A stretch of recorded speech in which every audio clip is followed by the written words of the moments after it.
Welcome to my channel. Don't forget subscribe, like, and share. Assalamualaikum warahmatullahi wabarakatuh.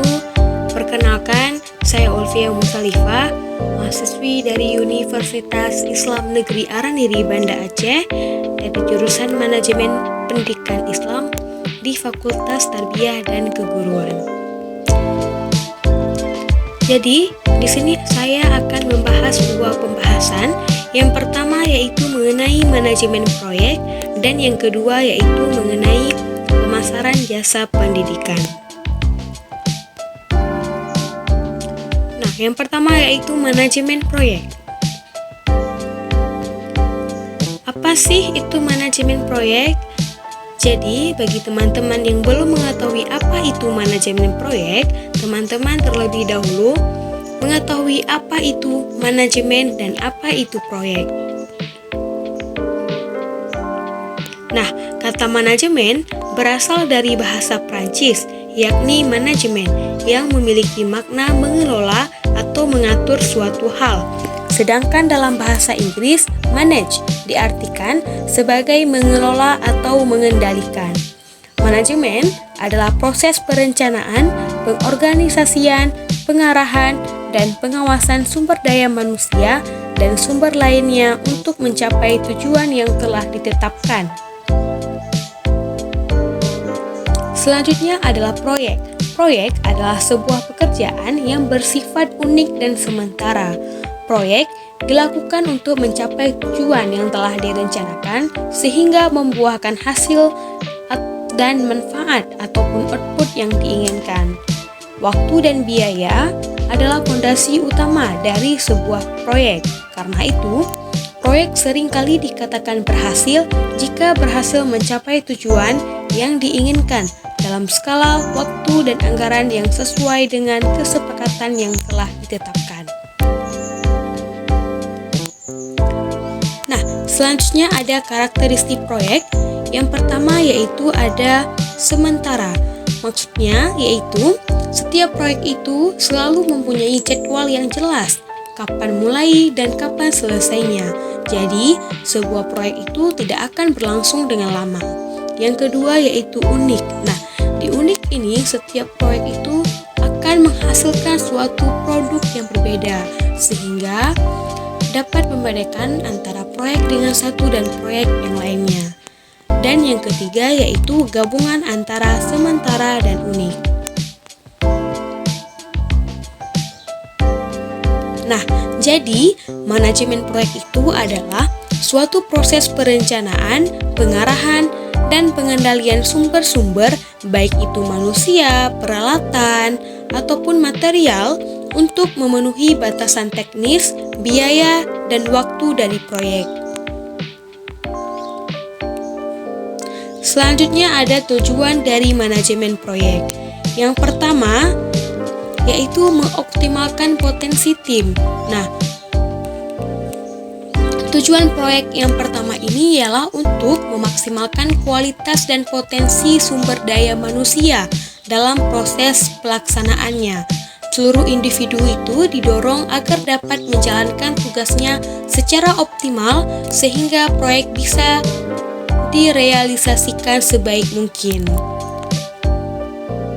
Nah, yang kedua yaitu menjaga kualitas dan integrasi. Selain membuat perencanaan yang tepat, manajemen proyek itu juga bertujuan untuk menjaga kualitas dan juga integrasi dalam pengimplementasinya. Artinya, hal ini akan mendorong proyek agar tetap berkesinambungan mencapai goals, baik itu dari sistem, operasional, ataupun bahkan kinerja tim, sehingga efisiensi sumber daya pun meningkat. Kemudian, yang ketiga yaitu mengatasi resiko. Nah, mengatasi resiko ini yaitu membantu pengelolaan resiko yang mungkin terjadi. Pasti dalam pelaksanaannya, suatu proyek itu pasti akan melewati proses trial dan error. Namun, melalui penerapan manajemen proyek risiko akan bisa dengan mudah ditangani. Nah, selanjutnya tujuan yang keempat adalah menyusun perencanaan dengan tepat. Pastinya suatu proyek itu akan menyusun perencanaan. Nah, rancangan tersebut merincikan seluruh operasional dari tahap pertama sampai penyelesaian yang mengoptimalkan kualitas proyek tersebut, sehingga klien tidak perlu khawatir karena seluruh rencana pastinya dibuat sesuai dengan kebutuhan yang diinginkan. Nah, tujuan yang kelima yaitu menuntaskan proyek tersebut tepat waktu. Project manajemen juga menjanjikan ketepatan waktu dalam merealisasikan suatu pekerjaan. Hal ini tentu tidak terlepas dari seluruh proses pelaksanaan yang dilakukan secara terstruktur. Nah, yang terakhir yaitu mengatur anggaran. Mengatur anggaran ini merupakan salah satu juga tujuan yang penting. Dengan mengatur anggaran, alokasi dana dapat dilakukan secara transparan dan seminimal mungkin. Dengan begitu, proyek tetap bisa terrealisasi dengan baik meski hanya menggunakan biaya yang minim. Nah, selanjutnya ada tahapan manajemen proyek. Jadi tahapan manajemen proyek ini ada 5 tahapan. Yang pertama yaitu initiation atau permulaan. Nah, pada bagian ini bisa dicontohkan sebuah perusahaan biasanya akan mendiskusikan sejumlah aspek, mulai dari tujuan, risiko, ruang lingkup, anggaran, waktu, hingga pemilihan project manager. Kemudian, tahap yang kedua yaitu planning atau perencanaan. Setelah seluruh aspek telah dipertimbangkan secara matang, kemudian suatu perusahaan itu perlu membuat perencanaan guna memastikan bahwa proyek dapat dilaksana sesuai tujuan.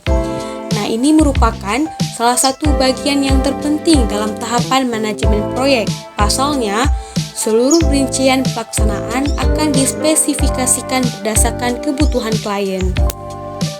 Nah, yang ketiga yaitu ada execution atau implementasi. Setelah rancangan proyek disusun serta disetujui oleh manajemen, manajer, dan stakeholder terkait, maka perusahaan sudah bisa mengeksekusi proyek sesuai dengan kesepakatan tersebut. Mulai dari merekrut tim pengembang, menentukan leader, menghubungi vendor, ataupun pihak-pihak eksternal lainnya. Nah, pada tahap ini, project manager sangat berperan dalam memastikan seluruh kegiatan operasional dapat terrealisasi berdasarkan panduan anggaran maupun jadwal yang sebelumnya telah ditentukan. Nah, tahap yang keempat yaitu monitoring dan kontrol ataupun pengawasan. Melakukan monitoring dan kontrol terhadap pengerjaan proyek juga merupakan hal yang penting yang tak boleh dilewatkan. Manajer proyek wajib memantau setiap kegiatan operasional secara berkala supaya implementasinya tetap sesuai rencana dan terhindar dari kesalahan. Dan tahap yang terakhir yaitu closure atau penyelesaian. Artinya, setelah tujuan proyek telah terrealisasi, maka penggunaan sumber daya pun dihentikan. Lalu, manajer proyek akan menyelesaikan perjanjian kontrak dengan pihak-pihak luar yang terlibat sebelumnya. Nah, agar kelima tahapan manajemen proyek itu berjalan dengan lancar, maka dibutuhkan yang namanya manajer proyek. Manajer proyek ini adalah orang yang bertanggung jawab terhadap suatu proyek yang sedang dijalankan, mulai dari perencanaan sampai penyelesaian proyek tersebut. Selanjutnya yaitu ruang lingkup manajemen proyek. Yang pertama yaitu perencanaan proyek. Di sini merencanakan semua aktivitas proyek, memperkirakan biaya, memetakan jadwal, dan menentukan sumber daya yang dibutuhkan. Yang kedua yaitu pengorganisasian proyek. Nah, di sini seperti membentuk tim proyek, menentukan peran dan tanggung jawab, dan menetapkan struktur organisasi proyek. Yang ketiga yaitu pelaksanaan proyek. Nah, di sini melaksanakan aktivitas yang telah direncanakan, mengkoordinasikan pekerja tim, dan memastikan bahwa proyek berjalan sesuai jadwal dan anggarannya. Kemudian, pengawasan proyek. Nah, di sini melacak kemajuan proyek, memantau kinerja tim, kemudian mengidentifikasi resiko, dan mengambil tindakan untuk memastikan proyek selesai sesuai dengan rencana. Nah, kemudian yaitu ada penyelesaian proyek. Nah, di sini yaitu menyelesaikan proyek, kemudian mengevaluasi hasilnya, dan juga membuat laporan akhir tentang keseluruhan proyek.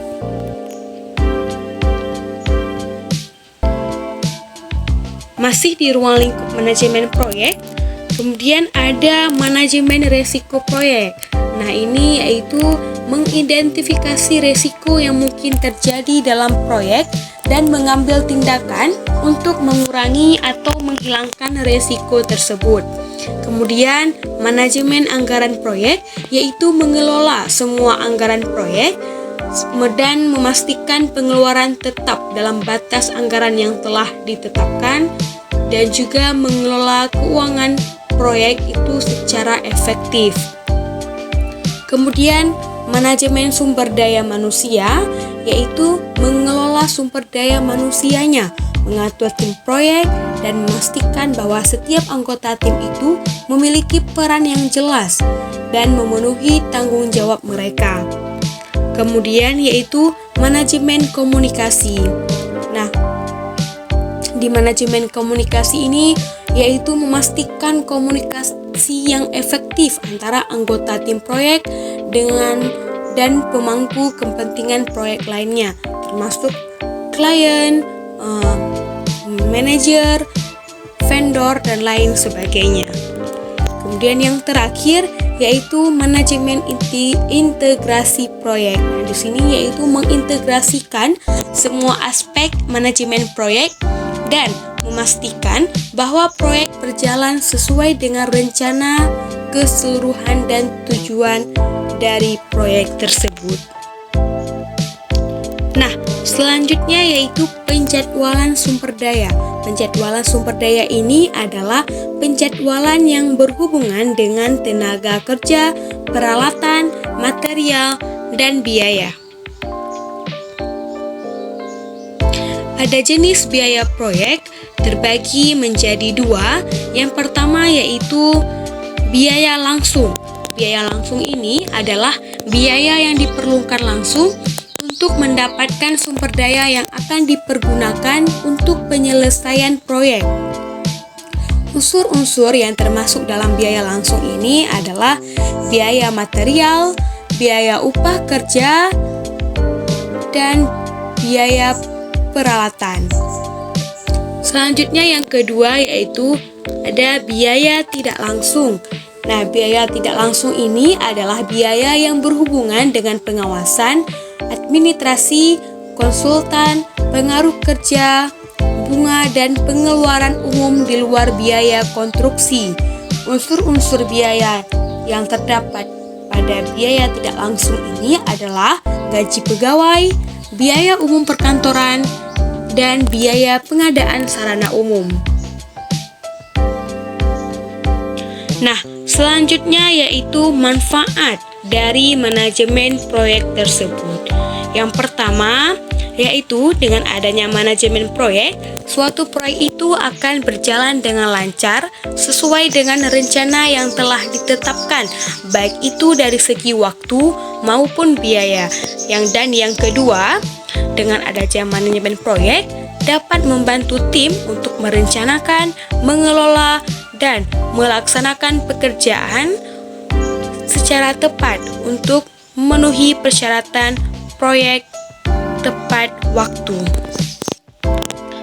Selanjutnya, pembahasan yang kedua yaitu mengenai pemasaran jasa pendidikan. Nah, pemasaran jasa pendidikan adalah proses sosial dan manajerial untuk memenuhi kebutuhan layanan pendidikan melalui pertukaran suatu nilai dengan kelompok sasaran. Davis dan Ellison mengemukakan pemasaran dalam dunia pendidikan sebagai aktivitas sekolah untuk mengkomunikasikan dan mempromosikan tujuannya, nilai, dan produk sekolah kepada siswa, orang tua, staf, dan masyarakat luas. Membahas mengenai pemasaran jasa pendidikan, tentunya di dalamnya ada yaitu produsen pendidikan dan konsumen pendidikan. Nah, produsen pendidikan adalah pihak atau orang atau lembaga yang menyediakan layanan pendidikan kepada konsumen. Produsen pendidikan ini ada 3, yaitu sekolah atau madrasah, perguruan tinggi, dan pesantren atau satuan pendidikan yang lainnya.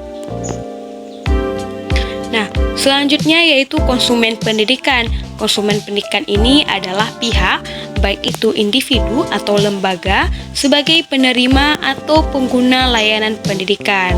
Nah, konsumen pendidikan ini dibagi menjadi 3. Yang pertama yaitu ada konsumen primer atau konsumen utama. Nah, yang menjadi konsumen primer yaitu peserta didik. Kemudian yang kedua yaitu ada konsumen sekunder. Yang menjadi konsumen sekunder ini adalah orang tua, masyarakat, dan pemerintah. Dan yang ketiga yaitu ada konsumen tersier. Yang menjadi konsumen ini yaitu lembaga pendidikan lanjutan dan dunia usaha dan industri atau disebut dengan DUDI. Selanjutnya yaitu ada tujuan dari pemasaran jasa pendidikan. Yang pertama yaitu memenuhi visi dan misi sekolah dengan tingkat keberhasilan yang besar. Kemudian yang kedua yaitu meningkatkan kepuasan pelanggan jasa pendidikan. Yang ketiga yaitu meningkatkan ketertarikan terhadap sumber daya pendidikan. Dan yang keempat meningkatkan efisiensi pada aktivitas pemasaran jasa pendidikan. Selanjutnya, ada fungsi dari pemasaran jasa pendidikan. Menurut Bukhari, Alma, dan Supriyanto, ada 3 fungsi. Yang pertama yaitu membentuk citra baik dan menarik pelanggan. Kemudian yang kedua, strategi sekolah untuk memasarkan kualitas jasa pendidikan. Dan yang ketiga, mempertahankan kepuasan pelanggan. Selanjutnya yaitu ruang lingkup dari pemasaran jasa pendidikan. Yang pertama yaitu ada produk atau produk. Nah, produk jasa pendidikan merupakan unsur yang paling penting dalam program pemasaran jasa pendidikan.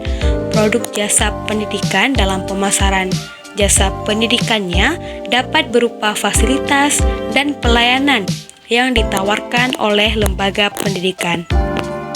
Kemudian yang kedua yaitu ada price atau harga. Harga ini yaitu pembiayaan yang membandingkan pengeluaran dengan pendapatan pelanggan jasa pendidikan dan penentuan harga jasa pendidikan ataupun harga yang dikenakan ke pelanggan jasa pendidikan. Kemudian yang ketiga yaitu place atau lokasi, yaitu kemudahan akses. Dengan lokasi yang tepat, maka akan memudahkan akses, penampilan, dan kondisi lembaga pendidikan secara keseluruhan, sebab pelanggan jasa pendidikan semakin mengharapkan layanan dan kenyamanan yang semakin memuaskan. Kemudian yang keempat yaitu ada promotion atau promosi, yaitu menyangkut baik periklanan maupun penjualan jasa pendidikan secara pribadi. Tujuannya adalah untuk mengkomunikasikan manfaat yang diperoleh lembaga pendidikan ke pelanggan potensial jasa pendidikan. Ataupun iklan, itu mengkomunikasikan manfaat jasa pendidikan melalui media massa. Nah, selanjutnya yaitu ada people atau orang. Orang di lembaga pendidikan yaitu seperti guru. Nah, orang ini yaitu orang-orang yang terlibat untuk menyediakan jasa pendidikan di suatu pendidikan tersebut. Kemudian yaitu ada proses. Nah, proses ini yaitu sistem operasi lembaga pendidikan untuk mengatur pemasaran jasa pendidikan dengan dampak yang jelas terhadap penempatan karyawan lembaga pendidikan dalam hal pembagian tanggung jawab untuk mengkoordinasikan dan mencari sumber daya bagi strategi pemasaran jasa pendidikan. Dan yang terakhir yaitu ada proof ataupun bukti fisik jasa pendidikan. Nah, proof ini yaitu bukti bahwa pelanggan jasa pendidikan memperoleh manfaat sehingga muncul pertanyaan tentang pengawasan dan evaluasi hasil ujian. Selanjutnya yaitu strategi pemasaran jasa pendidikan. Jadi, dalam pemasaran jasa pendidikan itu ada langkah-langkah strategi pemasaran jasa pendidikan di suatu lembaga pendidikan. Yang pertama yaitu identifikasi pasar, yakni melihat dan menganalisis pasar terlebih dahulu agar mengetahui kondisi dan situasi pasar, termasuk perlengkapan yang dibutuhkan lembaga pendidikan yang menjadi kepentingan pelanggan pendidikan.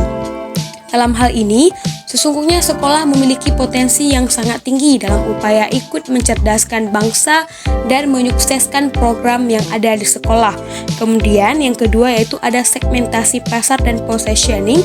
Nah, segmentasi pasar ini adalah tindakan membagikan pasar menjadi dua kelompok pembeli yang berbeda, karena setiap pelanggan membutuhkan produk atau jasa yang berbeda.